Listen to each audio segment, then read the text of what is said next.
Assalamualaikum warahmatullahi wabarakatuh.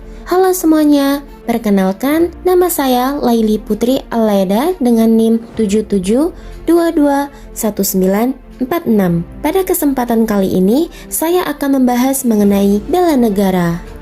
Bela negara adalah sebuah konsep yang disusun oleh perangkat perundangan dan petinggi suatu negara tentang patriotisme seseorang, suatu kelompok, atau seluruh komponen dari suatu negara dalam kepentingan mempertahankan eksistensi negara tersebut.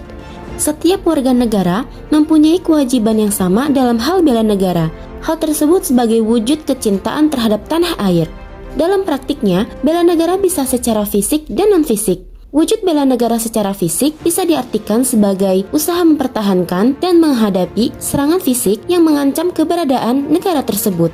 Adapun wujud bela negara non-fisik dapat diartikan sebagai upaya berperan aktif dalam memajukan bangsa dan negara baik melalui pendidikan, moral, sosial, maupun peningkatan kesejahteraan bangsa tersebut.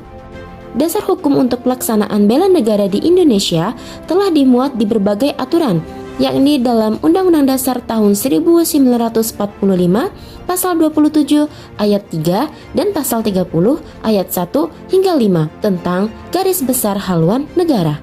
Pada Pasal 27 dan 30 tersebut dapat disimpulkan membela negara merupakan kewajiban dari seluruh warga negara. Unsur bela negara: 1. Cinta tanah air. 2. Yakin akan Pancasila. 3. Rela berkorban untuk NKRI. 4. Kesadaran berbangsa dan bernegara. 5. Memiliki kemampuan awal bela negara. Tujuan bela negara: 1. Untuk mempertahankan kelangsungan hidup bangsa dan negara. 2. Untuk melestarikan budaya. 3. Untuk menjalankan nilai-nilai Pancasila dan Undang-Undang Dasar tahun 1945. 4. Untuk berbuat yang terbaik bagi bangsa dan negara.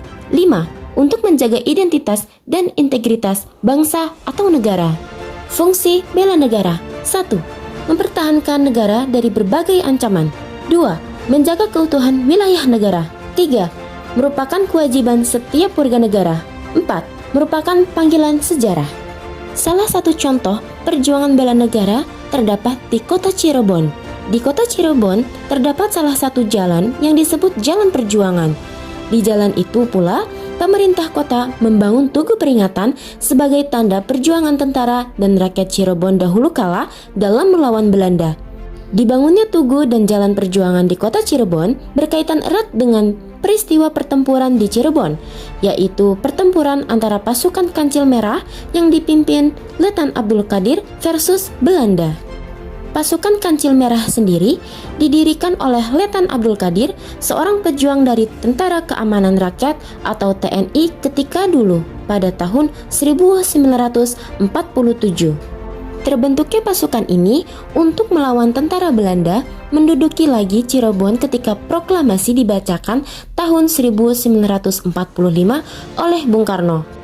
Cerita perlawanan Kancil Merah dimulai saat pemerintah Hindia Belanda mengingkari perjanjian Linggarjati yang berlangsung di Kuningan, Jawa Barat pada tahun 1947. Melalui komandan pasukannya, Letnan Abdul Qadir, pasukan Kancil Merah melakukan gerakan gerilya melawan tentara Belanda tanpa kenal kompromi.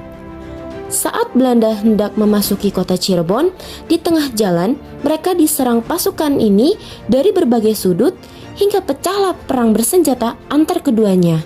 Kini, oleh masyarakat Cirebon, pasukan Kancil Merah diabadikan kisahnya dengan membuat tugu bernama Monumen Perjuangan yang bertempat di pertigaan Jalan Perjuangan. Pada tugu Monumen Perjuangan tampak ilustrasi masyarakat Cirebon ditawan tentara Belanda. Ilustrasi tersebut juga menggambarkan tentara Belanda menenteng pucuk senjata dan masyarakat Cirebon duduk tak berdaya di bawah kokangan.